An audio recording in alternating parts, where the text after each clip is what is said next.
మరాఠా రిజర్వేషన్ల అంశం ఇప్పటిది కాదు. 40 ఏళ్లకు పైగా నడుస్తున్న చరిత్ర ఇది. అయితే ఇప్పుడు మళ్ళీ ఎందుకు రాజుకుంది? ఇన్నేళ్లలో అధికారం చేపట్టిన పార్టీలు నేతలంతా ఎందుకు ఈ సమస్యను పరిష్కరించలేకపోయారు? రాజకీయ నాయకులపై మరాఠాలకు ఉన్న అసంతృప్తికి కారణాలేంటి? చారిత్రాత్మకంగా యోధుల కులంగా గుర్తించబడిన మరాఠాలు మహారాష్ట్ర జనాభాలో దాదాపు 1/3 మంది ఉన్నారు. వీళ్లు రైతులుగా, భూస్వామ్య సమూహాలుగా ఆధిక్యత కలిగి ఉన్నారు. అయితే మరాఠీ మాట్లాడే వారందరూ మరాఠాలు కాదు. కానీ చాలా మంది మరాఠాలు మరాఠీ మాట్లాడతారు. ఇక మహారాష్ట్రలో మరాఠాలు రాజకీయంగా ఆధిపత్య సమాజంగా ఉన్నారు. 1960లో రాష్ట్రం ఏర్పడినప్పటి నుండి రాష్ట్రంలో 20 మంది ముఖ్యమంత్రులు ఉండగా అందులో షిండేతో సహా 12 మంది ముఖ్యమంత్రులు మరాఠాలే కావడం విశేషం. ఏదేమైనప్పటికీ వ్యవసాయ రంగంలోనే ఆధిపత్య విభజన సమస్యల మధ్య దిగువ మధ్యతరగతి మరాఠాల సంక్షేమం క్షీణిస్తూ వచ్చింది. అదే మరాఠాల పోరాటానికి కారణమైంది. 1981లో మత్తడి లేబర్ యూనియన్ నాయకుడు అన్నాసాహెబ్ పాటిల్ ముంబైలో మొదటి నిరసన ర్యాలీకి నాయకత్వం వహించారు. అప్పటి నుండి మరాఠా రిజర్వేషన్ డిమాండ్ రాజకీయ సమస్యగా మారింది. ఎన్నోసార్లు రాష్ట్రంలో భారీ నిరసనలు వెల్లువెత్తాయి. 2016-18లో మరాఠా క్రాంతి మోర్చా ఎంకేఎం భారీ స్థాయిలో ఆందోళనలు నిర్వహించింది. రాష్ట్రవ్యాప్త ప్రదర్శనలో భాగంగా మొదటి దశ 58 ర్యాలీలు శాంతియుతంగా చేపట్టింది. రెండవ దశ నిరసనల్లో రక్తపాతంతో పాటు అనేక ఆత్మహత్యలు కూడా జరిగాయి. ఇలా సంవత్సరాలుగా మరాఠా ముఖ్యమంత్రుల వారసత్వం ఉన్నప్పటికీ మరాఠా సంఘం డిమాండ్లను సంతృప్తి పరచలేకపోయారు. ఇక ప్రస్తుత ఆందోళనల్లో భాగంగా జరంగే పాటిల్ ఆగస్టు 29న నిరాహార దీక్ష ప్రారంభించారు. తర్వాత అక్టోబర్ 25న దాని తీవ్ర రూపానికి తీసుకొచ్చారు. ప్రస్తుత ఆందోళనల్లో భాగంగా మరాఠాలను కుంభీలుగా గుర్తించాలని కోరుతున్నారు.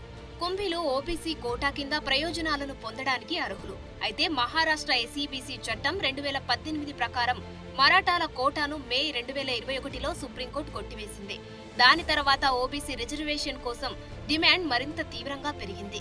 జూన్ 2019లో బాంబే హైకోర్టు ఎస్ఈబీసీ చట్టం ప్రకారం మరాఠా కోటాను సమర్థించింది.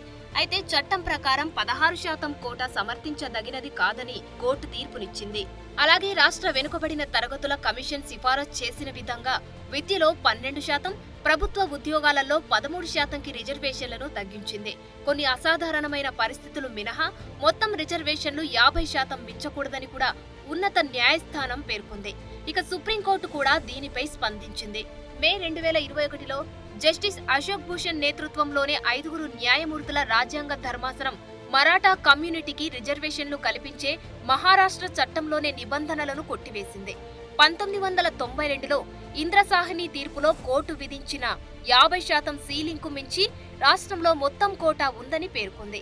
అయితే నవంబర్ 2022లో ఆర్థికంగా వెనుకబడిన వర్గాలు ఈడబ్ల్యూఎస్ కోసం కేంద్రంలోనే 10% కోటాను సుప్రీంకోర్టు సమర్థించిన తర్వాత మరాఠా రిజర్వేషన్ సమస్యను పరిష్కరించే వరకు మరాఠా కమ్యూనిటీలోనే పేదలు ఈడబ్ల్యూఎస్ కోటా నుండి ప్రయోజనం పొందలేరని మహారాష్ట్ర ప్రభుత్వం తెలిపింది.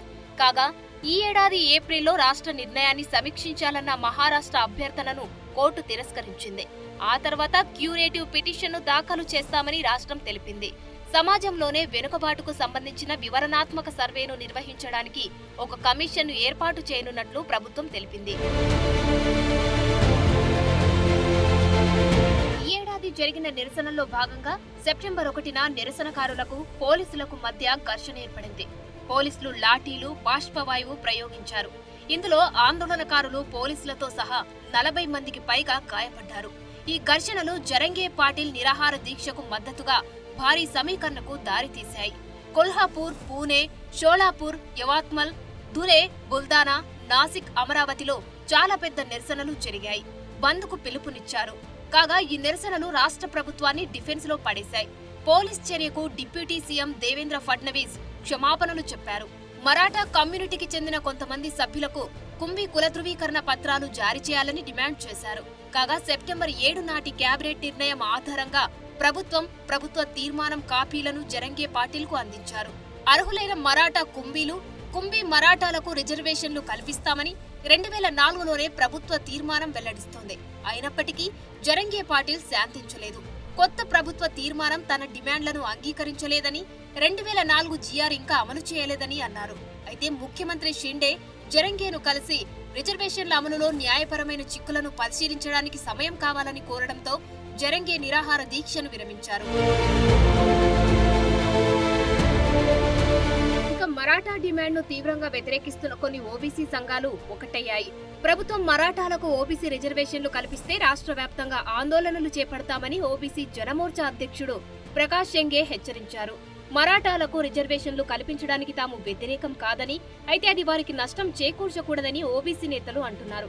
జాతీయంగా 27%తో పోలిస్తే మహారాష్ట్రలో ఓబీసీలు ఇప్పటికే 19% రిజర్వేషన్లను మాత్రమే పొందుతున్నారని, రాజకీయంగా సంఖ్యాపరంగా ఆధిపత్యం ఉన్న మరాఠాలతో రిజర్వేషన్ కోటాను పంచుకోలేమని వారంటున్నారు.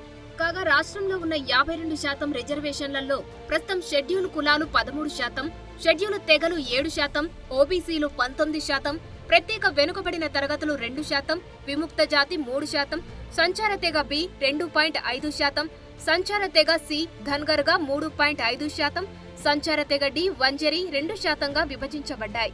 వేరుగా 10% ఈడబ్ల్యూఎస్ కోటా కూడా ఉంది. ఇది కులమతంతో సంబంధం లేకుండా జనాభాలోని నాన్ కోటా సెక్షన్ కు వర్తిస్తుంది. దీనికి వార్షిక ఆదాయ పరిమితి 8 లక్షలు. ఇక్కడ ఓబీసీ కేటగిరీలో కోటా కోసం మరాఠాల డిమాండ్ మరాఠా ఓబీసీ పోలరైజేషన్ కు దారితీసింది. మరాఠాలు సాంప్రదాయకంగా కాంగ్రెస్, ఎన్సీపీలకు సన్నిహితంగా ఉన్నారు. బీజేపీ, శివసేన పార్టీలు ఓబీసీలపై ఆధారపడి ఉన్నాయి. అయితే గత ఏడాది కాలంగా రాజకీయ సమీకరణాలు మారిపోయాయి. శివసేన, ఎన్సీపీ విడిపోయాయి. బీజేపీ సేనలోనే షిండే వర్గం, ఎన్సీపీలోనే అజిత్ పవార్ వర్గంతో జత కట్టింది. కాబట్టి ఇప్పుడు మరాఠా రిజర్వేషన్ల అంశం మరింత క్లిష్టంగా మారింది.